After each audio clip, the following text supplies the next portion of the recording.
दूसरों के घरों में रोशनी करने के लिए अपने घर में आग नहीं लगाई जाती है। अफ़गानिस्तान में रोशनी करने के लिए अपने घर में आग लगा रहे हो तो वो चीज़ तो गलत है। वो चीज़ गलत है, बिल्कुल सर, बिल्कुल सही बात ठीक है ना। अफ़गानिस्तान से मतलब पंजाब, हिमाचल, जम्मू कश्मीर अगर आप देखोगे तो गवर्नमेंट को क्या लगता है कि ये प्लेसेस जो है ज़्यादा दूर है, अफ़गानिस्तान पास में है, वहाँ ज़्यादा पहले रिलीफ पहुँचाया जाए। अगर अपने घर में बच्चे भूखे बैठे हैं और आप दूसरों के घरों में लंगर लगा रहे हो तो उसका कोई फ़ायदा नहीं है। वो बिल्कुल बिल्कुल चैरिटी बिगिंस एट होम। इस टाइम पे जब ट्रम्प साहब ने बहुत सारी चीज़ें लगा दी है, इंडिया पहले 25% टैरिफ लगाए थे, अब 50% लगाया। इतने क्रिटिकल टाइम में क्या चाइना के साथ हमारी दोस्ती इस बहुत क्रिटिकल टाइम में क्या सही है? क्योंकि हमने देखा था 5 साल पहले भी गलवान घाटी में हमारे बहुत जवान शहीद कर 20 जवान शहीद करे थे, आई थिंक 20 जवान ही थे। और सर हमारे बहुत सारी ज़मीनें कैप्चर कर ली हैं। तो मतलब कितनी इम्पोर्टेंस और कितनी क्रिटिकलिटी है इस चीज़ में कि हमें चाइना से कितना सावधान रहना चाहिए, कि दोस्ती कितनी किस लेवल पे करनी चाहिए, इस दोस्ती की लिमिट कितनी होनी चाहिए सर चाइना के साथ? सर इसके लिए मैं आपको बहुत ही सिंपलेस्ट वे में एक आंसर देता हूँ कि हमारे बुज़ुर्गों ने ना कुछ कहावतें बनाई हुई थी और उनमें से एक कहावत ये थी कि जो अगर एक बार ही धोखा देता ना उस पर दोबारा विश्वास नहीं करना चाहिए। बिल्कुल। आपकी ऐसा कौन सा काम है सर जिसमें आर्टिफिशियल इंटेलिजेंस यूज़ नहीं हो सकता? इवन अगर किसी के कोई कपड़ों का भी काम है तो आर्टिफिशियल इंटेलिजेंस से वो एक बहुत सारी क्रिएटिव इमेजेस बना के प्रमोशन कर सकता है। एआई तो हर जगह पर यूज़ हो सकता है। सर लेकिन इससे बंदों की जॉब भी तो चली गई, मतलब जो लोग हैं उनकी नौकरी चली गई। लाइक मतलब कोई इमेज आर्टिस्ट है तो अगर चैट जीपीटी या फिर कोई भी एआई टूल हमें वो बना के दे रहा है 5 मिनट में, तो सर उसकी तो जॉब चली गई। और दूसरी बात, सबसे बड़ा जो एक भार गिरा है वो कंटेंट राइटर्स पे गिरा है, क्योंकि कंटेंट लिखने के लिए ना लोग हायर करते थे लोग, और बहुत अच्छा मनी पे करते थे, क्योंकि मैं भी एक कंटेंट राइटर ही हूँ। तो हमारी जॉब से बहुत ज़्यादा इफेक्ट पड़ा है, लोगों को बहुत परेशानी हो रही है इस चीज़ में। लोगों की जॉब जा रही है, जो घर चलते थे लोग कंटेंट राइटर्स के बेचारे, वो अब बेरोज़गार हो गए हैं। वो अब मैंने देखा था अभी, आपको बता देता हूँ, नाम तो नहीं लूँगा मैं उस बंदे का। एक बंदा कंटेंट राइटर बहुत टॉप नॉच था, वो उसकी क्वालिटी बहुत टॉप नॉच, ठीक है, विदाउट एनी प्लेगरिज्म वो लिखता था और बहुत टॉप नॉच लिखता था इंग्लिश में। और अब वो सर जोमेटो में एज एन डिलीवरी बॉय काम कर रहा है। जो चीज़ आप अभी नहीं देख पा रहे हो स्पिरिचुअलिटी से वो चीज़ आप देख पाओगे। तो स्पिरिचुअलिटी सर आपको क्या लगता है, मतलब कि जैसे एक रतन टाटा जी हैं या मुकेश अंबानी साहब हैं अभी, तो रतन टाटा जो लेट हो गए अब जी तो एक तो ये हो गए, ये भी इन्होंने भी कहीं ना कहीं से स्टार्टअप किया होगा ना जी। और एक फेल्ड स्टार्टअप, एक यंग एंटरप्रेन्योर है और वो फेल हो गया, तो उस चीज़ को वो स्पिरिचुअलिटी से जोड़ता है कि ये मेरी किस्मत में ही नहीं था। और ये सब लोग स्पिरिचुअलिटी को ये भी लोग मानते हैं, मुकेश अंबानी हो गए, टाटा जी हो गए, ये सब भी मानते हैं, लेकिन इन्होंने कभी नेगेटिव चीज़ नहीं देखी। और ये यंग एंटरप्रेन्योर जो फेल हो जाते हैं, स्टार्टअप जो फेल हो जाते हैं, ये अपने आप को बोलते हैं कि मेरी किस्मत नहीं थी या मेरी किस्मत में ये काम था ही नहीं। तो उस चीज़ को आप कैसे देखते हैं? मतलब ये फेल होने के बाद ही याद आती है ये डेस्टिनी या स्पिरिचुअलिटी, या फिर मतलब कोई और रीज़न है इसके पीछे? दोस्तों, आज के पॉडकास्ट में हमारे साथ एक ऐसे गेस्ट हैं जिन्होंने अपने काम से लोगों की जिंदगी और करियर को बदलने में मदद करी। वो बिजनेस कोच और लाइफस्टाइल की दुनिया का बहुत बड़ा नाम है। इन्होंने काउंटलेस लोगों को उनके करियर और जिंदगी बदलने में गाइड किया, और अब इन्होंने एक नई जर्नी की शुरुआत करी है। इन्होंने अपना पैशन फॉलो करते हुए म्यूजिक इंडस्ट्री में कदम रखा है। जी हाँ, इनके गाने अब एप्पल म्यूजिक, स्पॉटिफाई और वाईटी म्यूजिक पर मिलेंगे। So let's welcome the multi-talented business coach and artist Gurvir Singh Chahal. नमस्कार सर। नमस्कार नमस्कार। थैंक यू सो मच आपके पॉडकास्ट पे इनवाइट करने के लिए। और सर क्या हाल है? बिल्कुल ठीक ठाक। आप बताइए आप बस सर बढ़िया बढ़िया। ग्रेट। सर पहला सवाल मेरा यही है आपसे कि आपको, जैसा आपने बताया था कि आपने मतलब 14 साल से आप बिजनेस कोचिंग और लाइफस्टाइल कोचिंग कर रहे हैं, जी। तो सर ये आइडिया आपको आया कैसे, आपको ये 14 साल पहले? सो सर बेसिकली जो इस समय एंटरप्रेन्योरशिप के अभी तो बहुत ज़्यादा ट्रेंड चल गया है, बट जब ये एंटरप्रेन्योरशिप स्टार्ट हुई थी, ये ट्रेंड में आया था। उससे पहले ना लोग लाला बिजनेस को ज़्यादा फोकस करते थे। हाँ जी। बट जब एंटरप्रेन्योरशिप का जब कॉन्सेप्ट आया मार्केट के अंदर, तो उस समय लोगों के पास में ना सही डायरेक्शन नहीं थी, सही एजुकेशन नहीं थी। सो वहीं से ही फिर मेरे को इफेक्ट मिला, एक बहुत बड़ा लूपहोल दिखा था कि लोगों के पास में एक सही डायरेक्शन नहीं है, तो उन्हें सही डायरेक्शन दिखानी चाहिए। सो दैट्स व्हाई मैंने ये लाइफस्टाइल और एंटरप्रेन्योरशिप की कोचिंग स्टार्ट करी थी। अच्छा, और सर आपके हिसाब से मतलब क्या ज़्यादा मुश्किल है, अपना खुद का बिजनेस मैनेज करना या फिर दूसरों का बिजनेस लाइफस्टाइल को सुधारना? ऑब्वियसली सर, दूसरों के लाइफस्टाइल और बिजनेस को सुधारना ज़्यादा कॉम्प्लिकेटेड है। आप बताइए। क्योंकि आपको पता है कि अगर आप अपने बिजनेस में कोई मिस्टेक कर रहे हैं, कोई भी प्रॉब्लम आ रही है आपको, तो आपको खुद से सॉल्यूशन निकालना है और उनको बता देना है। बट अगर आप किसी और को प्रॉब्लम का सॉल्यूशन बताते हो, तो वो ठीक से इम्प्लीमेंट करते हैं या नहीं करते, वो थोड़ा-सा फिर कॉम्प्लिकेटेड हो जाता है। बिल्कुल। तो उसके अंदर हर्डल्स आती हैं, अगर उन्होंने ठीक से नहीं करा, प्रॉपर रिजल्ट्स नहीं आते हैं, then again they will come back to us कि हमारे को प्रॉपर रिजल्ट्स नहीं मिले हैं, या फिर अगेन पूरा असेसमेंट दोबारा से स्टार्ट करना होता है। तो उसमें काफ़ी ज़्यादा कॉम्प्लिकेशंस आती हैं। सर आपको क्या लगता है आजकल के इतने फास्ट जनरेशन में एक यंग यंग एंटरप्रेन्योर है, तो उसकी सबसे बड़ी लाइफस्टाइल मिस्टेक क्या होती है? एक यंग एंटरप्रेन्योर की सबसे बड़ी लाइफस्टाइल मिस्टेक यही होती है कि जब उनके पास में पैसा आना स्टार्ट हो जाता है ना, तो वो अपनी लायबिलिटीज़ बढ़ा लेते हैं। कि पैसा आएगा, तो पहले स्विफ्ट गाड़ी है, स्विफ्ट से उन्होंने शो ऑफ करना है तो फॉर्च्यूनर पर जाएँगे, फिर बीएमडब्ल्यू पर स्विच करेंगे, ठीक है? तो और अच्छा लाइफ़स्टाइल, फिर क्लबिंग स्टार्ट कर देंगे। तो ये सारी चीज़ें होती है कि जब पैसा आता है, तो पैसे को सँभालना नहीं आता सभी को। एग्जैक्टली, और एसेट्स वो नहीं संभाल पाते। एसेट्स बनाना इम्पोर्टेंट होता है ताकि और इनकम आए, बट लायबिलिटीज़ के ऊपर ज़्यादा फ़ोकस करते हैं। जिससे कि लायबिलिटीज़ और एसेट्स के अंदर ना एक बहुत बड़ा डिफरेंस होता है। एसेट्स वो चीज़ होती है जो आपकी पॉकेट में पैसा डाले, और लायबिलिटी वो चीज़ होती है जो आपकी पॉकेट से पैसा निकालती है। तो एसेट्स बढ़ाने की जगह पर वो लायबिलिटीज़ बढ़ा ले रहे हैं अपनी, जो पॉकेट से पैसा निकालती है। और अच्छी गाड़ी दिखानी है, अच्छा सूट्स पहनने हैं। कार क्या है, ये डेप्रिसिएशन एसेट है। ये कभी भी एप्रिशिएट नहीं होगा, ये डेप्रिशिएट ही होगा। जी, अगर आपने आज कोई 10 लाख की या 20 लाख की गाड़ी ली है, तो वो 20 लाख की गाड़ी जो है, अगर आप उसको मार्केट में 6 महीने, 1 साल के बाद में सेल करने जाओगे, वो 14 की, 15 लाख की बिकेगी। तो वो उसकी कीमत कम होती है, जबकि एसेट्स बढ़ना चाहिए। बिल्कुल, बिल्कुल सर। और सर ये बताइए कि जैसे ना बहुत से लोग एक फेल स्टार्टअप को स्पिरिचुअलिटी से भी, डेस्टिनी से वो कर देते हैं, जोड़ देते हैं उस चीज़ को। तो स्पिरिचुअलिटी सर एंटरप्रेन्योरशिप में कैसे इफ़ेक्ट करती है और कितनी इफ़ेक्ट करती है, और आपको क्या लगता है इस चीज़ में? स्पिरिचुअलिटी एंटरप्रेन्योरशिप में बहुत बड़ा रोल प्ले करती है, बिकॉज़ स्पिरिचुअलिटी से आप पॉजिटिव होते हैं। जब आपको रिजल्ट नहीं मिलते हैं, तो उस समय ना ऑरा नेगेटिव होना स्टार्ट हो जाता है। इंसान नेगेटिव सोचता है कि मैं ये कर रहा हूँ, मेरे को रिजल्ट्स नहीं मिल रहे हैं। तो स्पिरिचुअलिटी जो है, आपके नेगेटिव ऑरा को क्लीन करने का काम करेगी, और आपके माइंडसेट पॉजिटिव रखने का काम करती है, जिससे कि आपको बिजनेस अपॉर्चुनिटीज, और जो चीज़ आप अभी नहीं देख पा रहे हो, स्पिरिचुअलिटी से वो चीज़ आप देख पाओगे। हुँ। तो स्पिरिचुअलिटी सर आपको क्या लगता है, मतलब कि जैसे एक रतन टाटा जी हैं या मुकेश अंबानी साहब साहब हैं अभी, तो रतन टाटा जो लेट हो गए अब। जी। तो एक तो ये हो गए, इस ये भी इन्होंने भी कहीं न कहीं से स्टार्टअप किया होगा ना? जी। और एक फेल्ड स्टार्टअप, एक यंग एंटरप्रेन्योर है और वो फेल हो गया, तो उस चीज़ को वो स्पिरिचुअलिटी से जोड़ रहा है कि ये मेरी किस्मत में ही नहीं था। हाँ। और ये सब लोग स्पिरिचुअलिटी को ये भी लोग मानते हैं। जी। मुकेश अंबानी हो गए, टाटा जी हो गए, ये सब भी मानते हैं। लेकिन इन्होंने कभी नेगेटिव चीज़ नहीं देखी। और ये यंग एंटरप्रेन्योर जो फेल हो जाते हैं, स्टार्टअप जो फेल हो जाते हैं, ये अपने आप को बोलते हैं कि मेरी किस्मत नहीं थी, या मेरी किस्मत में ये काम था ही नहीं। तो उस चीज़ को आप कैसे देखते हैं? मतलब ये फेल होने के बाद ही याद आती है ये डेस्टिनी या स्पिरिचुअलिटी, या फिर मतलब कोई और रीज़न है इसके पीछे? सर बेसिकली जब इंसान दुख में होता है ना, भगवान तभी ज़्यादा याद आते हैं। एग्ज़ैक्टली, वही मैं पूछना चाह रहा था सर आपसे। हाँ जी, जब दुख में होंगे तभी ज़्यादा याद आता है भगवान। और जब आप फिर भगवान को याद करते हो ना, तब आपको एक चीज़ की क्लैरिटी मिलती है कि फेलियर नाम की कोई चीज़ नहीं होती। Either you will get success और you will learn. You will learn, exactly. ठीक है ना? तो ये जो माइंडसेट चेंज होता है ना, ये स्पिरिचुअलिटी के बाद में ही होता है। जब वो भगवान को याद करेंगे ना, फिर भगवान आके सही दिशा दिखाते हैं कि हाँ, ऐसे है। सर एक्चुअली स्पिरिचुअलिटी की बात अगर हो ही रही है, तो मैं ये भी ऐड ऑन करना चाहूँगा कि पंजाब में जैसे अभी ये फ्लड वगैरह का जो ये चल रहा है सारा सिनेरियो, और बहुत से लोग वहाँ लोकल वॉलंटियर्स हैं, वो बहुत हेल्प कर रहे हैं, रेस्क्यू ऑपरेशंस वगैरह चला रहे हैं, ठीक है।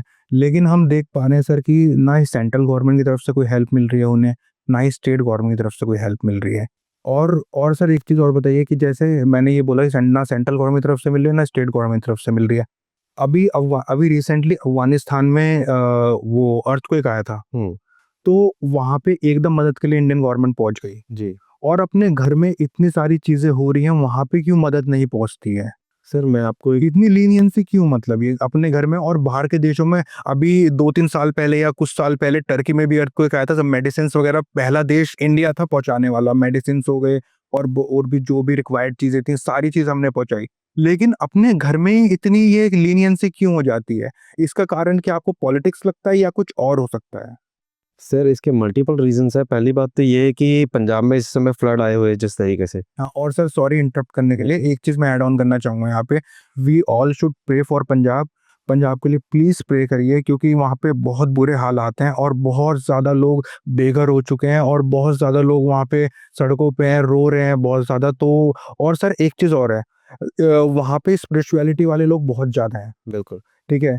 तो क्या आपको क्या लगता है कि ये भगवान की मर्जी हो सकती है या फिर क्या रीज़न है? सर इसके मल्टीपल रीजंस है। पहला रीज़न तो ये है कि पंजाब हमेशा ना गुरु की जो दिशा है उसी पर ही पंजाब हमेशा चलता है। तो सबसे पहले जो पहले गुरु थे गुरु नानक देव जी, तो उन्होंने एक नारा दिया था, किरत करो नाम जपो और वंड छको। वंड छको मीन्स बांट के खाने का। अच्छा। ठीक है, तो इसीलिए उन्होंने ही लंगर की प्रथा जो है वो गुरु नानक जी ने ही स्टार्ट करी थी। वही लंगर की प्रथा आज आप भी देख रहे हो कि फ्लड जो आ रहे हैं, फ्लड के टाइम पर भी पंजाब में आप देखोगे वॉलंटियर्स हैं जो कि राशन पहुंचा रहे हैं, सेवा पहुंचा रहे हैं और लंगर लगाए जा रहे हैं वहाँ पर। ठीक है, तो कहीं पर भी कोई भी फ्लड से रिलेटेड या फिर कोई भी डिजास्टर होती है तो पंजाब सबसे पहले खड़ा होता है।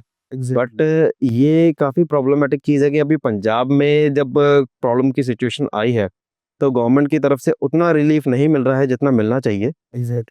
अब लोगों को ये भी लगता है कि जब पंजाब दूसरों की हेल्प करता है तो पंजाब खुद की हेल्प तो कर लेगा।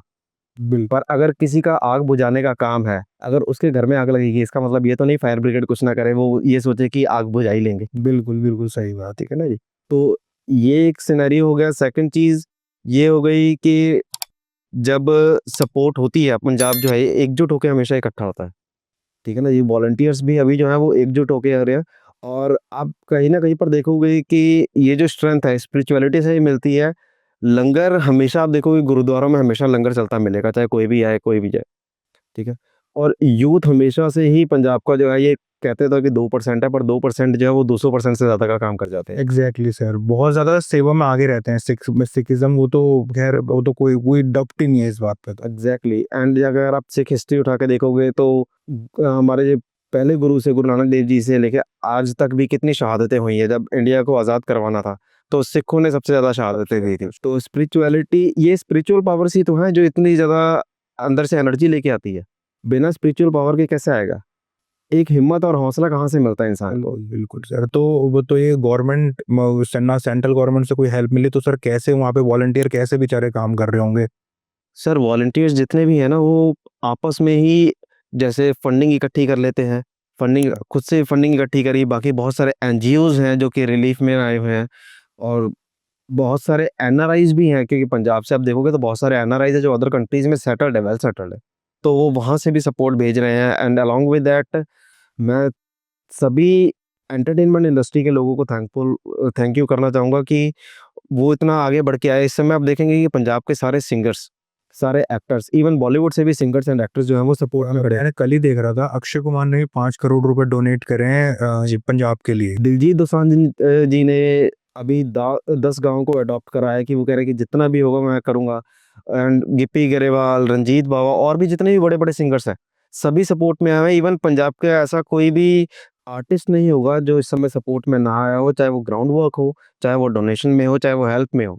तो ये सारी स्पिरिचुअल पावर्स ही हैं जिसने एकजुट करा हुआ है, क्योंकि गुरुओं के सिद्धांतों को तो सभी मानते हैं। बिल्कुल सर। सर गवर्नमेंट के लिए क्या कहना चाहेंगे फिर आपकी, मैं कि ना वो रिलीफ क्यों नहीं पहुंचा रही है? इसमें कोई पॉलिटिक्स है क्या है इसमें, आपको क्या लगता है? सर दूसरों के घरों में रोशनी करने के लिए अपने घर में आग नहीं लगाई जाती है। अफ़गानिस्तान में रोशनी करने के लिए अपने घर में आग लगा रहे हो तो वो चीज़ तो गलत है। वो चीज़ गलत है, बिल्कुल सर, बिल्कुल सही बात। ठीक है ना? अफ़गानिस्तान से मतलब पंजाब, हिमाचल, जम्मू कश्मीर अगर आप देखोगे तो गवर्नमेंट को क्या लगता है कि ये प्लेसेस जो है ज़्यादा दूर है, अफ़गानिस्तान पास में है, वहाँ ज़्यादा पहले रिलीफ पहुँचाया जाए। हम्म। अगर अपने घर में बच्चे भूखे बैठे हैं और आप दूसरों के घरों में लंगर लगा रहे हो तो उसका कोई फ़ायदा नहीं है। वो बिल्कुल बिल्कुल चैरिटी बिगिंस एट होम। बिल्कुल सही बात है सर। और मैं सर गवर्नमेंट की बात अगर हो ही रही है तो मैं एक चीज़ और आपसे पूछना चाहूँगा कि अभी अभी रिसेंटली चाइना होके आए हैं हमारे मोदी जी, जी प्राइम मिनिस्टर। तो चाइना इस टाइम पे जब ट्रम्प साहब ने बहुत सारी चीज़ें लगा दी है, इंडिया पहले 25% टैरिफ लगाए, फिर अब 50% लगाया, इतने क्रिटिकल टाइम में क्या चाइना के साथ हमारी दोस्ती इस बहुत क्रिटिकल टाइम में क्या सही है? क्योंकि क्योंकि हमारे हमने देखा था 5 साल पहले भी गलवान घाटी में हमारे बहुत जवान शहीद कर 20 जवान शहीद करे थे, आई थिंक 20 जवान ही थे। और सर हमारे बहुत सारी ज़मीनें कैप्चर कर ली हैं। तो मतलब कितनी इम्पोर्टेंस और कितनी क्रिटिकलिटी है इस चीज़ में कि हमें चाइना से कितना सावधान रहना चाहिए, कि दोस्ती कितनी किस लेवल पे करनी चाहिए, इस दोस्ती की लिमिट कितनी होनी चाहिए सर चाइना के साथ? सर, इसके लिए मैं आपको बहुत ही सिंपलेस्ट वे में एक आंसर देता हूँ कि हमारे बुजुर्गों ने ना कुछ कहावतें बनाई हुई थी, और उनमें से एक कहावत ये थी कि जो अगर एक बार ही धोखा देता है ना, उस पर दोबारा विश्वास नहीं करना चाहिए। बिल्कुल।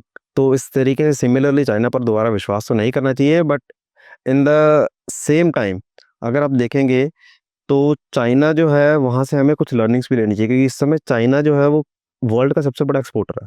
एग्जैक्टली। एक्सपोर्ट सबसे ज़्यादा चाइना से होता है। सर लेकिन धोखेबाज नेशन है वो, मतलब वो किसी वो मतलब ट्रस्टेबल नहीं है वो किसी का। अच्छी आदतें ले लो, बाकी छोड़ दो। हम्म। अच्छी आदतें लीजिए, बाकी छोड़ दीजिए। अब दिवाली आने वाली है, ठीक है? एक अब मार्केट में जब दिवाली के लिए घरों में लड़ियाँ लगती हैं, लाइटें लगाते हैं, तो उसमें से 2 तरीके की लाइट्स आपको मार्केट में मिलेगी। एक मेड इन इंडिया होती है जो कि करोल बाग से बन के शायद चांदनी चौक में सेल हो रही हो, और एक चाइना से आती है। बिल्कुल। जो करोल बाग से बन के आ रही होगी चांदनी चौक में, जबकि डिस्टेंस कितना हार्डली 4-5 किलोमीटर का चार होगा, पांच। वो 100-110 रुपए की मिलती है। चाइना वाली वहीं 30 रुपए की मिल जाती है।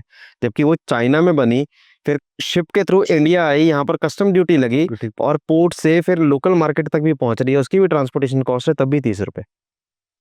तो सर कुछ तो डिफरेंस होगा ना। वो डिफरेंस मैं आपको क्लियर कर देता हूँ कि इंडिया में जब प्रोडक्शन होती है ना, तो वो ये सोचते हैं कि हम इसको चांदनी चौक में सेल करेंगे, हम इसको लाजपत नगर मार्केट में सेल करेंगे, करोल बाग में प्रोडक्शन करके। चाइना इस तरीके से कभी भी नहीं सोचता। चाइना सोचेगा कि मेरे को इंडिया कवर करना है, मेरे को मलेशिया कवर करना है। वो कंट्री को टारगेट करता है, किसी लोकेलिटी को टारगेट नहीं करता। तो ये लर्निंग्स लो। और बाकी जहाँ तक बात है कि दोस्ती की, तो मेरे हिसाब से दोस्ती थोड़ी सी कम रखनी चाहिए। जो एक बार ही धोखा दे वो दोबारा भी दे सकता है। बिल्कुल, उन्होंने काफ़ी बार धोखा दिया है सर, एक एग्जैक्ट नहीं काफ़ी बार। काफ़ी बार दिया है। सर ठीक है, ये तो हो गई खैर पॉलिटिक्स की बातें। आपसे मैं एक एंटरप्रेन्योरशिप का ही एक क्वेश्चन पूछना चाहूँगा कि हमारी कंट्रीज में बहुत सारे स्टार्टअप खुलते हैं और बहुत सारे यूनिकॉर्न्स भी बन जाते हैं और बहुत सारे फेल भी हो जाते हैं, बट फेल स्टार्टअप का क्या कारण हो सकता है स्पेशली इन इंडिया? सर सबसे बड़ा जो फेल स्टार्टअप्स का कारण है, वो कारण यही है कि भेड़ चाल। कैसे सर, थोड़ा समझाएं, एलोबरेट कीजिए थोड़ा सा। यहाँ पर ज़्यादातर जो स्टार्टअप्स पता है किस चीज़ को देख के होते हैं, वो ये चीज़ देखी जाती है कि लाला जी की दुकान अच्छी चल रही है, अच्छा। कपड़े की दुकान है लाला जी की, मैं भी कपड़े की दुकान खोल लेता हूँ, सेम मार्केट में लाला जी की दुकान के बराबर में खोल लेंगे। बिल्कुल। ठीक है? तो ये भेड़ चाल है। बिजनेस में सर 2 तरीके की स्ट्रैटेजीज को हमेशा अडॉप्ट किया जाता है, blue ocean and red ocean strategy. अच्छा, ये क्या होती है सर, थोड़ा बताएं, ऑडियंस को भी पता चलेगी हमारे।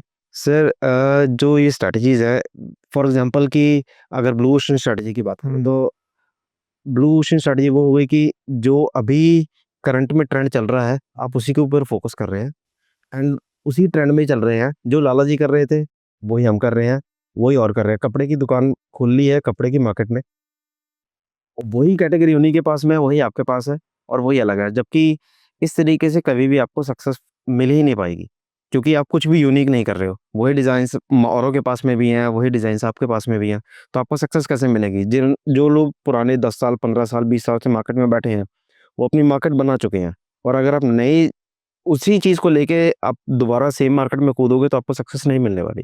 मोनोपोली नहीं है, रेड ओशन इज़ मोनोपोली। आप अपनी मोनोपोली बनाइए, ताकि जो चीज़ आप डिलीवर कर रहे हैं वो कोई ना कर पाए। अच्छा, हाँ जी। लेकिन सर कंपटीशन इंडिया में इतना है कि ना मोनोपोली हो ही नहीं सकती हमारा। मोनोपोली सर हर कोई ना कोई कंपटीशन, कोई ना कोई कॉम्पिटिटर खड़ा हो जाता है साइड में आके, क्योंकि 140 करोड़ का देश है सर। आप भी समझते हैं कि ना मतलब 140 करोड़ का मतलब है सर 140 को आइडियाज, और एक बंदे के जो भी आइडिया आया, जैसे मेरे मन में कोई आइडिया आया तो आप ऐसे ही पता नहीं कितने लोगों के मन में आइडिया आया होगा। लाइक मेरे मन में आया कि मैं एक पॉडकास्ट स्टार्टअप करना चाहूंगा, तो कितने बंदे ने पॉडकास्ट स्टार्टअप करा, और वो कर कोई कोई लोग तो कर भी चुके हैं। जी। तो सर इस चीज को ऐसे में मोनोपोली कैसे बनाए फिर? तो सर मोनोपोली तो आप कभी भी क्रिएट कर सकते हैं। मोनोपोली बनाने के लिए ना एक विजन की ज़रूरत होती है। अगर आप स्टार्टअप कर रहे हो ये सोच के कि आपको पैसा कमाना है, तो कभी भी आपको सक्सेस मिलेगी ही नहीं। बिल्कुल। ठीक है, स्टार्टअप का मोटिव क्या होना चाहिए वो आज मैं क्लियर कर देता हूँ कि हर इंडस्ट्री में कोई ना कोई प्रॉब्लम होती है। आपके स्टार्टअप को क्या करना चाहिए कि उस प्रॉब्लम को आइडेंटिफाई करे और उसका ऐसा सॉल्यूशन निकाले कि आपके पास आए बिना कस्टमर की प्रॉब्लम सॉल्व ना हो। हम्म। राइट, फॉर एग्जांपल कि पहले अगर आप 10 साल 20 साल पहले देखेंगे तो आपको मामा के या नाना के कहीं पर भी घर जाना होता था तो घर से पहले बाहर निकलते थे, रिक्शा पकड़ते थे, फिर ऑटो स्टैंड पर जाते थे, वहां से ऑटो करते थे, बिल्कुल। फिर मामा के घर पर पहुंचते थे। राइट, बिल्कुल। अभी ये एक प्रॉब्लम थी कि ऑटो पकड़ने के लिए दूर तक जाना पड़ता था। ओला एंड उबर ने इस प्रॉब्लम को समझा बिल्कुल। और इसका ऐसा सोल्यूशन निकाला कि उन्होंने एक एप्लीकेशन बनाई जिसमें आप बुकिंग करेंगे और गाड़ी आपके घर पर आएगी। घर। बिल्कुल। ठीक है ना, तो सेम ही चीज हो गई ना कि प्रॉब्लम का ये सॉल्यूशन निकाला कि ओला के पास जाए बिना आपकी प्रॉब्लम सॉल्व नहीं होगी। बिल्कुल। बिल्कुल वो, हाँ बिल्कुल सही बात है। ये एक बिजनेस का नाम ही है कि लोगों की प्रॉब्लम को सॉर्ट करना। जी, बिल्कुल। जब आप प्रॉब्लम को सॉल्व करेंगे, कस्टमर अपनी प्रॉब्लम, बेसिकली प्रॉब्लम सॉल्व करना क्या होता है, सहूलियत देना। ठीक है, एक आराम देना कस्टमर को, कंफर्ट देना। ठीक है, वो जोमेटो भी ऐसे ही। स्विगी जोमेटो भी इसी तरीके से है कि पहले आप रेस्टोरेंट कैफे पर जाते थे, वहां से खाना पैक करवा के लाते थे, अब वो आपके घर पर डिलीवर कर देते हैं। घर पे। बिल्कुल। कंफर्ट मिला ना। और अब तो बहुत सारे, अब तो स्विगी ने ये भी चला दे 10 मिनट में फ्रेश खाना डिलीवर कर आपके घर पे 10 मिनट में। पहले अभी अभी तो खैर आधा घंटा लगता है, पहले आधा घंटा लगता था, 1 घंटा लगता था। ग्रोसरीज घर पर आने लगी है सर। ग्रोसरी। बिल्कुल सर। ठीक है, हर चीज आपके घर पर डिलीवर हो रही है। क्या है, कंफर्ट दे रहे हैं ना वो आपको कंफर्ट दे रहा है। कंज्यूमर को कंफर्ट चाहिए। ठीक है, कंफर्ट लेने के लिए कंज्यूमर एक्स्ट्रा भी पे कर देगा। बिल्कुल। और और घर से बाहर नहीं निकलना चाहता। बाहर नहीं निकलना चाहता। तो उन्होंने क्या करा, प्रॉब्लम को आइडेंटिफाई करा, प्रॉब्लम को सॉल्व करा। अब कस्टमर अपनी प्रॉब्लम सॉल्व करने के लिए उनके पास जाएगा ही जाएगा। बिल्कुल। खाना ऑर्डर करना है तो जोमेटो के पास में जाना पड़ेगा ना, बिल रेस्टोरेंट को सीधा ऑर्डर तो नहीं दे सकते। बिल्कुल। ठीक ना, तो प्रॉब्लम को सॉल्व करने के हमेशा एक स्टार्टअप का मोटिव ही होना चाहिए प्रॉब्लम को सॉल्व करना, तभी आप बड़े बन पाओगे। पैसा कमाने की इंटेंशन से, भेड़ चाल की इंटेंशन से आप जब भी जाओगे, कभी भी आपको सक्सेस नहीं मिलेगी। बिल्कुल। बिल्कुल सर, सही बात है। ये तो, ये आप बिल्कुल सही बात है सर। ये मेरे ख्याल से ये बहुत लोगों को ये सीख मिलेगी, इस चीज़ को रिलेट कर पाएंगे बहुत सारे लोग इस चीज़ को। सर अब मैं आपसे कुछ पर्सनल सवाल पूछना चाहूँगा कि ये बिजनेस कोचिंग से और ये म्यूजिक का सफ़र, ये सर आइडिया में से ट्रांजिशन इतना बड़ा कैसे? कहाँ बिजनेस कोचिंग और कहाँ ये म्यूजिक, तो मुझे कुछ समझ नहीं आया। तो थोड़ा आप व्यूअर्स को हमारे बताइए कि इतना बड़ा ट्रांजिशन आपने क्यों लिया? सर हर इंसान का ना एक पीस, एक कंफर्ट जोन होता है। म्यूजिक मेरा वो कंफर्ट जोन था कि जब भी मैं ओवर स्ट्रेस होता था या फिर बहुत ओवरलोड हो जाता था, तो उसके बाद में जब मेरे को माइंड रिलैक्स करना होता था तो मेरे को म्यूजिक चाहिए होता था। एंड सिमिलरली जब मैं कहीं पर ट्रैवल कर रहा हूँ, दैट आई नीड म्यूजिक। तो म्यूजिक मेरे लिए इतना हमेशा से पीसफुल रहा है कि अगर कहीं 500 किलोमीटर दूर भी जाना, मेरे साथ में कोई नहीं होगा ना, मैं म्यूजिक के सहारे पहुंच जाऊंगा। सो उसी दौरान जब बचपन से ही म्यूजिक का बहुत ज़्यादा शौक था, तो सुनना स्टार्ट करा, सुनने के बाद में थोड़ा थोड़ा लिखना स्टार्ट करा, फिर गाना स्टार्ट कर दिया। अरे वाह! सर लेकिन ये तो इंस्टेंट तो कोई आइडिया नहीं आता ना, ये आप बहुत टाइम से प्लानिंग चल रही होगी आपके माइंड में, क्योंकि गाने लिखना is not a easy task, it's very tough task. Sir पहले तो पोइट्री लिखनी स्टार्ट करी थी, अच्छा। पोएम्स लिखी, पोइट्रीज लिखी। तो वो लिखने जब स्टार्ट करा, उसके बाद में फिर एक छोटा सर्कल होता है ना, फ्रेंड सर्कल होता है हमेशा, तो अपने सर्कल में ही बैठना। तो जब सर्कल में बैठते थे तो उनको पहले वो पोइट्री सुननी स्टार्ट करी, फिर पोइट्री को गा के सुनाना स्टार्ट कर दिया। और धीरे धीरे ट्रांजिशन आता गया, इम्प्रूव करते गए। और आज की डेट में अभी 3 ट्रैक्स जो हैं वो रिलीज़ हो चुके हैं और न्यू ईयर से पहले भी 5 ट्रैक और आने हैं। और मैं व्यूअर से ये बोलूंगा कि आप अगर गुरवीर सिंह चहल स्पॉटिफाई पे, एप्पल म्यूजिक पर, वाईटी म्यूजिक पर ढूंढेंगे तो आपको मिल जाएंगे सॉन्ग्स, और बहुत अच्छा गाते हैं, बहुत अच्छी रीच है। आप सुने जा रहे हैं ताकि हमारे भाई का ही प्रमोशन हो जाए। Thank you so much. और सर ये बताइए कि पहला जब आपने बिजनेस कोचिंग में जब आप गए होंगे बाद में, पहला गाना जब रिलीज हुआ होगा, बिजनेस कोच के लिए गए होंगे कहीं, तो लोगों का पहला रिएक्शन कैसा था कि अरे कोच अब आर्टिस्ट बन गया, गुरवीर सिंह चहल अब आर्टिस्ट हो गए? जी। तो आपको कैसा फील हुआ और उस टाइम आपका रिएक्शन क्या था, या लोगों को आपने कैसा जवाब दिया? सर सबसे पहले तो खुशी बहुत ज़्यादा हुई थी कि मैंने तो आपको भेजा नहीं था, आपने सुन लिया, तो इसका मतलब रीच तो अच्छी आ रही है। तो वहीं से ही फिर ऑब्वियसली बात है, हमेशा अच्छा लगता है कि जब लोग आपको कॉम्प्लीमेंट करते हैं, आपको अप्रिशिएट करते हैं कि हमने आपका सॉन्ग सुना। आज की डेट में भी मैं कहीं भी पीछे पंजाब में हम फ्लड रिलीफ के लिए गए थे, तो वहाँ पर भी कुछ लोगों ने स्पॉट करा, तो कह रहे कि हमने आपका ट्रैक सुना, बहुत अच्छा लगा। फोटोज हाँ। क्लिक करवाते हैं तो अच्छा लगता है। आपका रिएक्शन जो था, आपका रिएक्शन आपने बताया नहीं कि कैसा था। मैंने बताया ना सर कि कोई भी आपको कॉम्प्लीमेंट करे अच्छा ही लगेगा, चेहरे पर एक बड़ी स्माइल आती है। अभी भी आप कॉम्प्लीमेंट कर रहे हैं तो मेरे फेस पे जो स्माइल है, यही मेरा रिएक्शन था। सर एक सवाल मेरे मन में था कि अगर आपको $1 मिलियन बिजनेस मिले, या दूसरी साइड आपको ये बोला जाए कि एक सुपर हिट म्यूजिक ट्रैक, हम्म। तो आप क्या चूज करेंगे? Super is music track. ऐसा क्यों सर? $1 मिलियन से आप बहुत सारे म्यूजिक ट्रैक बना लेंगे। सर एक म्यूजिक ट्रैक सुपर हिट हो गया तो वैसे ही मिलियंस कमा लूंगा। Smart answer sir. तो $1 मिलियन बिजनेस को संभालने के लिए ज़्यादा एफर्ट लगाने पड़ेंगे। एफर्ट तो सर म्यूजिक इंडस्ट्री में भी है, बहुत ज़्यादा एफर्ट्स लगते हैं, बट एक ट्रैक अगर सुपर हिट हो जाता है तो आपको एक अच्छी रीच मिल जाती है। उसके बाद में आप अगर दूसरे ट्रैक्स भी बैक टू बैक अगर आप इंडस्ट्री में रहोगे, ट्रैक्स आप टाइमली लॉन्च करते रहोगे, रिलीज करते रहोगे, तो वो जो एक सुपर हिट वाला है ना, वो मल्टीपल सुपर हिट्स में कन्वर्ट हो जाता है। बिल्कुल बिल्कुल बिल्कुल, ये आपने बहुत स्मार्ट आंसर दिया sir, I appreciate. Thank you so much. Sir कोई एक मंत्रा जो आप कोचिंग में भी इस्तेमाल करते हैं और अपने म्यूजिक में भी इस्तेमाल करते हैं, जो फॉलो करते हैं आप? डिसिप्लिन। सर बिजनेस हो या म्यूजिक हो, हर चीज़ में डिसिप्लिन बहुत ज़्यादा इंपॉर्टेंट है। अच्छा। विदाउट डिसिप्लिन आप एक भटके हुए इंसान रहेंगे। जब आपको पता ही नहीं होगा आपको किस रास्ते पर चलना है या फिर किस तरीके से। डिसिप्लिन आपकी लाइफ में बहुत एक इम्पॉर्टेंट रोल प्ले करता है, जिसमें फॉर एग्जांपल कि कोई अगर दोपहर को 2 बजे सो के उठ रहा है तो वो काम कब करेगा? डिसिप्लिन होगा, सुबह जल्दी उठेंगे, मॉर्निंग में जल्दी उठो, मेडिटेट करो। एक डिसिप्लिन आपके ओवरऑल पर्सनैलिटी को बहुत ज़्यादा इम्प्रूव करता है। एक अच्छा लाइफ़स्टाइल आपके लिए लेके आएगा, एक हेल्दी लाइफ़स्टाइल लेके आएगा, एक स्ट्रॉन्ग माइंडसेट क्रिएट करता है, क्योंकि जिसका माइंडसेट स्ट्रॉन्ग होगा वो डिसिप्लिन रहेगा। और सर ये बताइए कि आप ना आने वाले 5 सालों में ये कोचिंग को आप ज़्यादा ग्रो करना चाहेंगे, या फिर म्यूजिक इंडस्ट्री को आप ग्रो करना चाहेंगे ज़्यादा? जैसे म्यूजिक इंडस्ट्री में आपने करियर अब शुरू कर दिया है, तो आप उसमें ज़्यादा करियर आप अपना ऊंचा देखना चाहेंगे, या फिर बिजनेस कोचिंग को आप बढ़ाना चाहेंगे आप?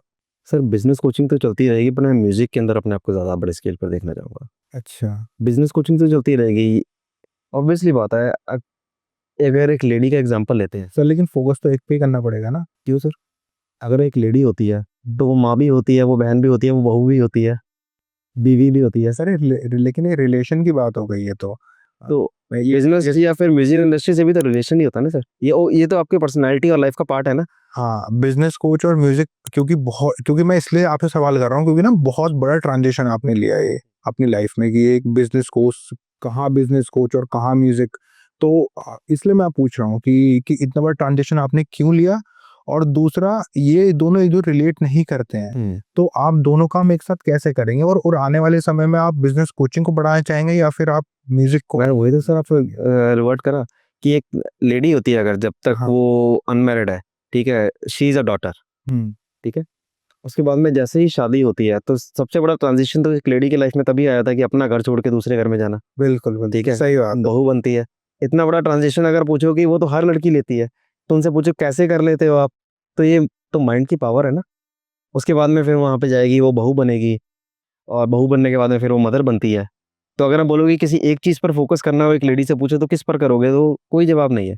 जो आपकी रिस्पॉन्सिबिलिटीज़ हैं वो आपको निभानी पड़ेंगी। अब मेरे को म्यूज़िक इंडस्ट्री से प्यार मिल रहा है, तो मैं अपनी म्यूज़िक इंडस्ट्री में भी अपनी रिस्पॉन्सिबिलिटी निभाऊँगा, एंड साइमल्टेनियसली जो मेरे क्लाइंट्स हैं, जो मेरे स्टूडेंट्स हैं, जो मेरे से बिज़नेस कोचिंग्स लेते हैं, उनको भी मैं बिज़नेस सिखाऊँगा। लेकिन सर अगर इन फ्यूचर आपको म्यूजिक से ज़्यादा प्यार होने लगे, और लोग आपको बहुत पसंद करने लगे, बहुत प्यार देने लगे, और अभी भी कर रहे हैं वैसे, और ज़्यादा बढ़ जाएं, आपकी फ़ैन फॉलोइंग बहुत ज़्यादा हो जाए, और बिजनेस कोचिंग में वहाँ वहाँ बिजनेस कोचिंग आपकी रिड्यूस हो जाए, तो आप फिर इसमें ग्रो करना चाहेंगे क्या? आप कोई एक ऐसा आर्टिस्ट बताइए जो सक्सेसफुल हो गया हो और उसके बाद में उनका बिज़नेस नहीं है। लेकिन सर वो उन्होंने एक पाथ चूज करा, लाइक मतलब वो अगर म्यूजिक में, म्यूजिक से उन्होंने बिजनेस ग्रो करा, लेकिन आप बिजनेस से म्यूजिक में आए हैं, आप ये पूछ रहा हूँ मैं आपसे। सर बिज़नेस तो मेरा हमेशा चलता ही रहेगा, क्योंकि स्टारडम इज़ टेम्परेरी, ठीक है ना? किसी का भी स्टारडम नहीं है। अगर आज की डेट में आप मेरे म्यूज़िक को लोग पसंद कर रहे हैं, मेरे से पहले किसी और के म्यूज़िक को पसंद करते थे, फिर अभी मेरे म्यूज़िक को लोग पसंद करना स्टार्ट कर रहे हैं, मेरे बाद में कोई और भी आएगा, राइट? एंड म्यूज़िक आप एक ऐसी चीज़ है जो कि आप हेरिटेज में आगे डिलीवर नहीं कर सकते हैं, नेक्स्ट जनरेशन के माइंडसेट के ऊपर है, बट बिज़नेस है जो हेरिटेज में आगे डिलीवर हो सकता है, फॉरवर्ड हो सकता है।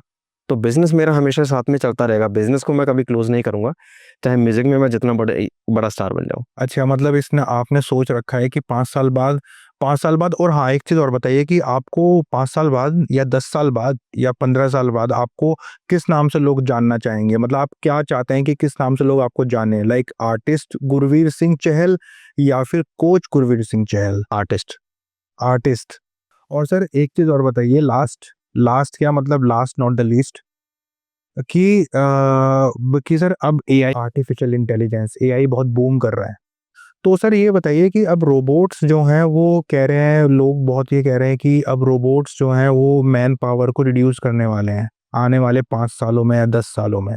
तो ये क्या सही में पॉसिबल है? आर्टिफिशियल इंटेलिजेंस ऐसा कर सकता है? ऐसे रोबोट्स कभी आ सकते हैं कि ह्यूमंस को रिप्लेस कर सकते हैं क्या?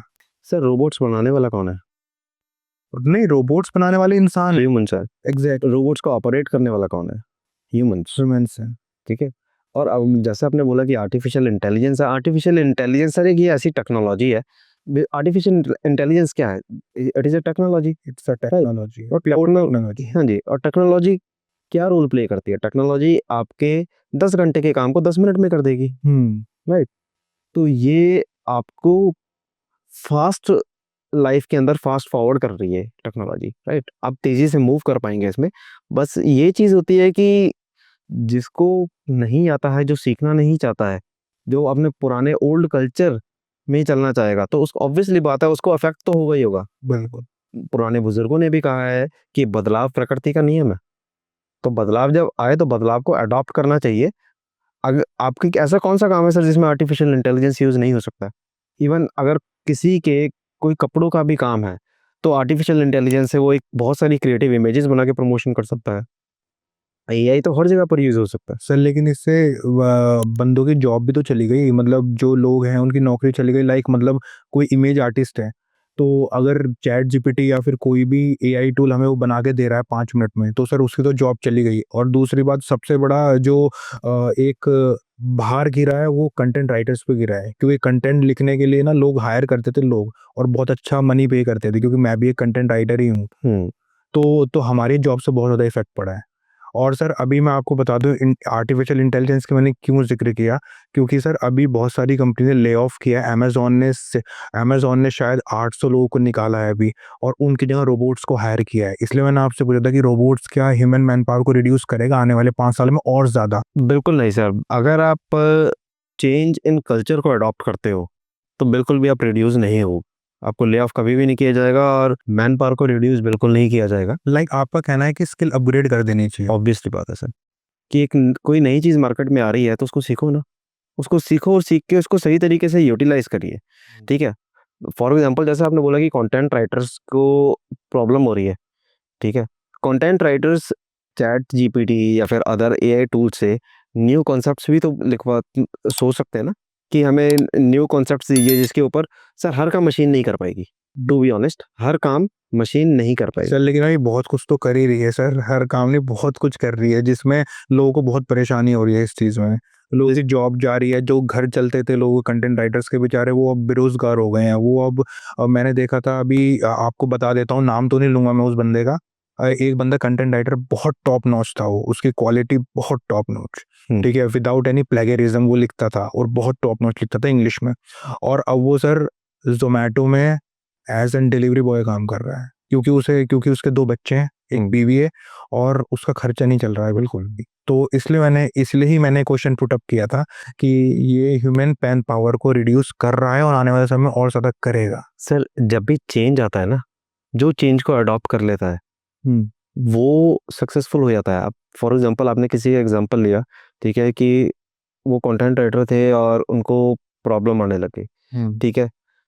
अगर वो इसी को ही स्किल में कन्वर्ट कर दे तो इसी चीज़ को कि फॉर एग्जांपल कि अपना एक ऐसा स्टार्टअप कर लो कि सर हमारी कंट्री में ही देख लो 145 करोड़ की पॉपुलेशन है, क्या सभी एआई को यूज़ कर पाते हैं?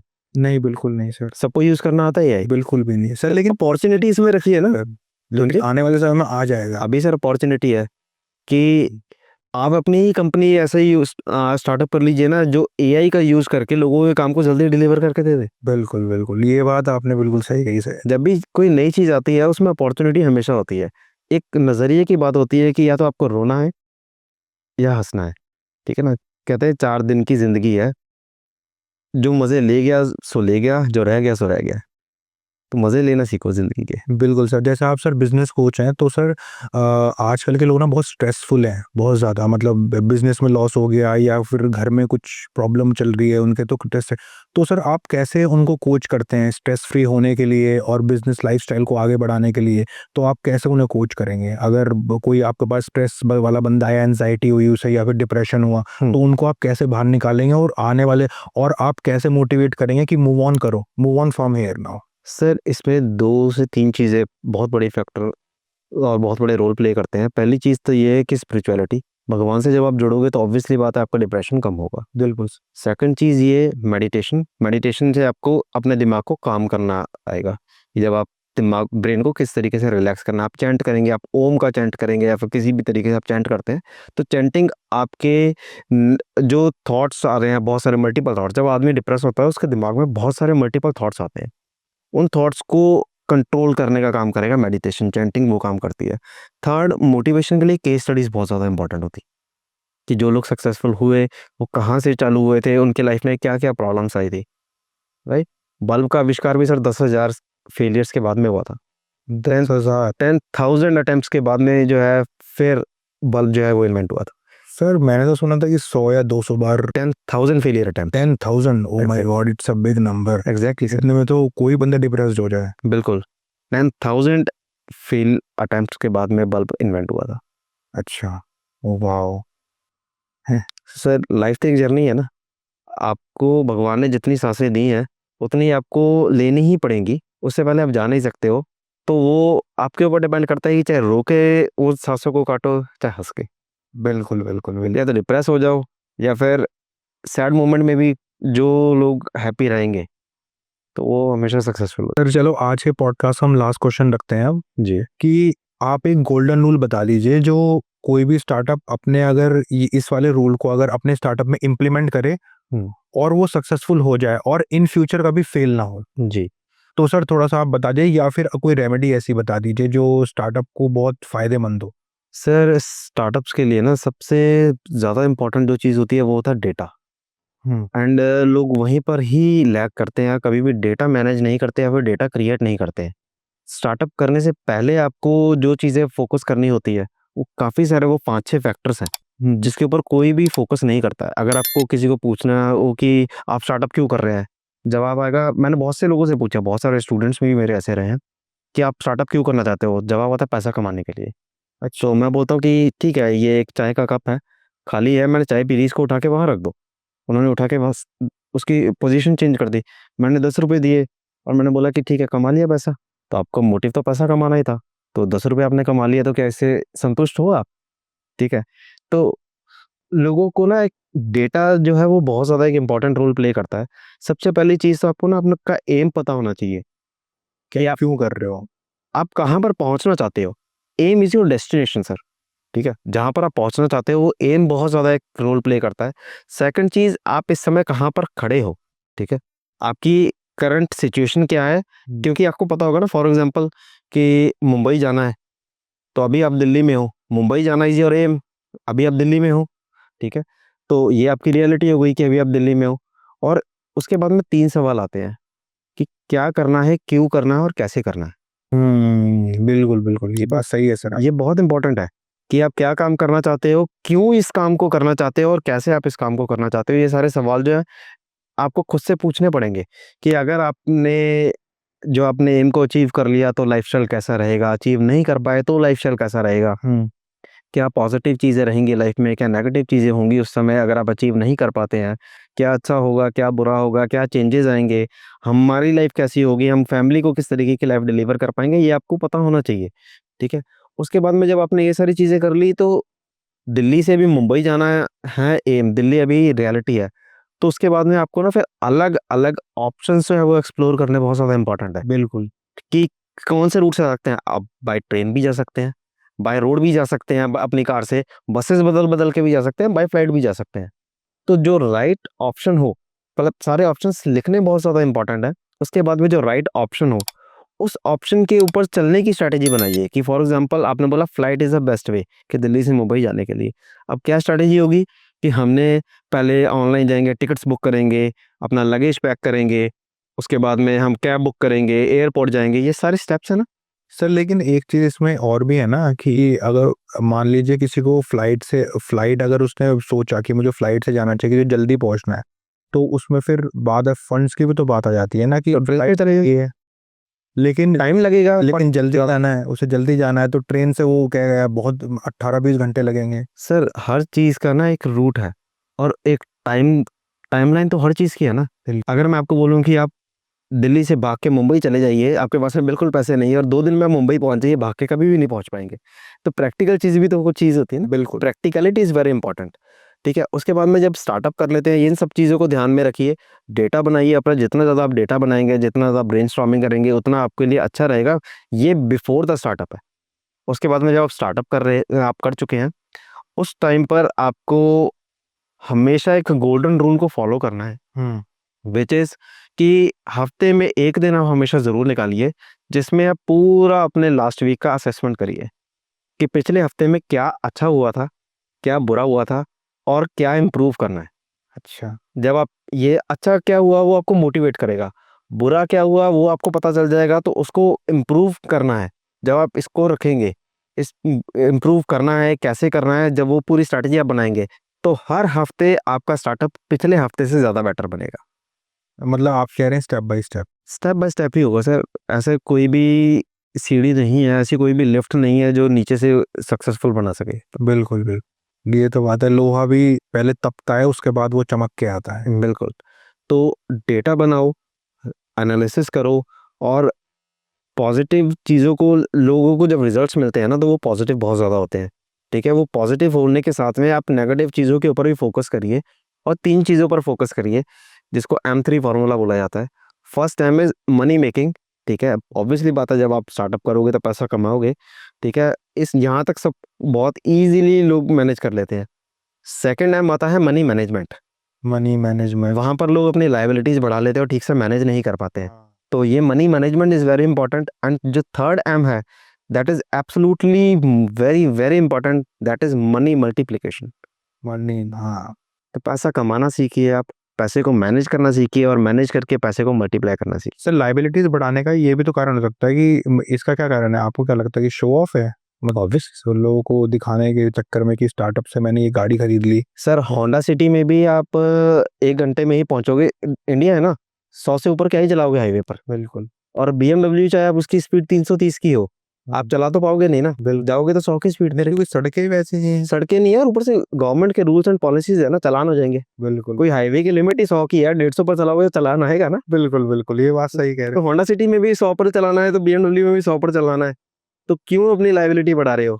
वो BMW 50 लाख की आके 20 लाख की रह जाएगी, होंडा सिटी 15 लाख से 8 लाख की रहेगी, तो उसमें 7 लाख कम हुए, इसमें 30 लाख कम हो गए। वेल ठीक है, तो लायबिलिटीज को क्यों बढ़ाना है आपने? लायबिलिटीज को कम रखिए, एसेट्स को बढ़ाइए। बिल्कुल। और सर एक चीज़ और बताइए कि लाइक कोई एक स्टार्टअप है और वो 20 साल से 10 एम्प्लॉय पे काम कर रहा है, तो 100 पे जाना है, तो आपकी क्या स्ट्रेटेजी होगी इसमें? आप क्या उसे गाइड करेंगे कि 10 एम्प्लॉय से तू 100 पे कैसे जाएगा? सर 10 एम्प्लॉइज से अगर 100 करोड़ की टर्नओवर होगी तो 100 एम्प्लॉय करने क्यों है? नहीं, अगर उसे 100 पे जाना है सर, मतलब उसे जैसे आपने मल्टीप्लिकेशन की बात करी लास्ट एम वाले, तो मैं उसी के बारे में पूछ रहा हूँ कि लाइक अगर किसी को 10 एम्प्लॉय से 100 पे जाना है और उसे अपना टर्नओवर 100 करोड़ से 1000 करोड़ करना है। ये सही क्वेश्चन है ना कि टर्नओवर बढ़ानी है। अगर वो 10 एम्प्लॉइज ही टर्नओवर बढ़ा सकते हैं तो फिर क्या हिस्सा भी लेकर 10 से 100 पे जाने में भी टर्नओवर बढ़ेगा ना। जरूरी नहीं है। क्या पता आप वो एक्स्ट्रा एम्प्लॉयज आपके लिए लायबिलिटी बन जाए, आप उनका काम ही उतना ज्यादा ना हो, आप उनको सैलरी पे कर रहे हो बट उनका काम उतना नहीं है, तो वो लायबिलिटी बन गया ना। बिल्कुल। तो जरूरी नहीं है कि एम्प्लॉयज बढ़ाने से टर्नओवर बढ़ेगी, हाँ। बिजनेस बढ़ाने से टर्नओवर बढ़ती है। बिल्कुल। तो क्या रहेगा आपकी स्ट्रेटेजी, क्या रहेगी सर अगर किसी को 100 करोड़ से 1000 करोड़ तक? सर प्रॉब्लम सॉल्विंग जो भी बताया था, प्रॉब्लम सॉल्व करते रहो और जो प्रॉब्लम आप सॉल्व कर रहे हो उसी की मार्केटिंग करो कि हम इस तरीके से आप प्रॉब्लम सॉल्व कर रहे हैं, आप आ जाओ हमारे पास सॉल्व करवाएं। सही है sir. Sir thank you so much आपका हमारे पॉडकास्ट में बहुत बहुत धन्यवाद आने के लिए। और सर और मैं ये चाहूँगा कि भाई ये पॉडकास्ट आप देखिए, इससे आप बहुत ज़्यादा रिलेट करेंगे और हमारे यंग जनरेशन को बहुत ज़्यादा इनकी, ये बहुत अच्छे बिजनेस कोच है तो इनकी एडवाइस आपको बहुत रिलेट करेगी और बहुत ज़्यादा आपको पसंद आएगी। तो sir thank you so much, most welcome. मिलते हैं अगले पॉडकास्ट में। जी धन्यवाद। बिल्कुल।